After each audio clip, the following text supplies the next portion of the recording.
Hi and welcome to GRVO TV, G's Reviews, Views and Opinions.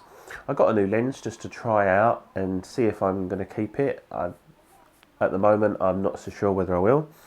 And it's this, the Nikon 75 to 300 f4.5 to 5.6. This is non-AFS, non-image stabilised. It's one of their older lenses. It's made in Japan. It's well made. It's made of mostly metal and got some good quality plastic. Got a built-in tripod collar, which is quite a nice feature. And it doesn't get in the way when you're hand holding either. It's all smooth and quite nice, nicely made. Again, all metal. The little dial, the little lock-in thing is like brass by the looks of it. It's a push-pull lens, so it's 75 there to 300. Reasonably smooth, quite nice. You can hear the air pumping as you're zooming, no problem. And you've got the focusing ring at the front there. The only switch on it is here, and it's got a full limit. So basically it limits the amount of focusing, so it speeds up the focusing.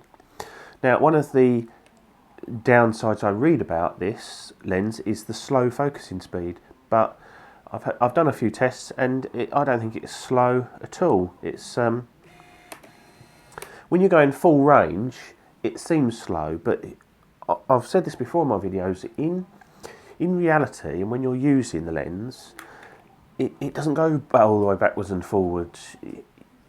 It's bang, it's there. I'm going to focus close. Bang, there. So yeah, it's not quick like a 70 to 200 VR. It's not as quick as my some of my newer AFS lenses. It doesn't touch my Sigma 70 to 200, but it's not slow that it's a problem. It's a nice. It doesn't hunt. It sort of zzz, bang. Absolutely no issues at all with the focusing. So that's that. And it will go quicker if you limit it to between 3 meters and infinity. It then becomes quicker because it hasn't got as far to travel. So the downside, well, at 300mm, ideally you want to be shooting this at least a 300th of a second, maybe even, I would say, I would try and err on the side of caution and go for at least a 500th of a second. So on a dull, miserable day like today, for instance, to get up to a 500th of a second, I'd be bumping my ISO way up, to probably 3200. So that's the drawback. Handheld at 300mm, it's not easy to do, even on a good day when I'm really concentrating, and I've got perhaps something to lean against or whatever. Then I may be able to handhold at maybe 2/50th of a second and get, you might find that 50-60% of your images are sharp. So it's not the sort of lens that I'm going to be able to just sort of handhold at 300mm in low light. It's going to be used for nice sunny bright days when I can be shooting at 1,000th of a second at ISO 200 or something like that, and then it'll be absolutely fine.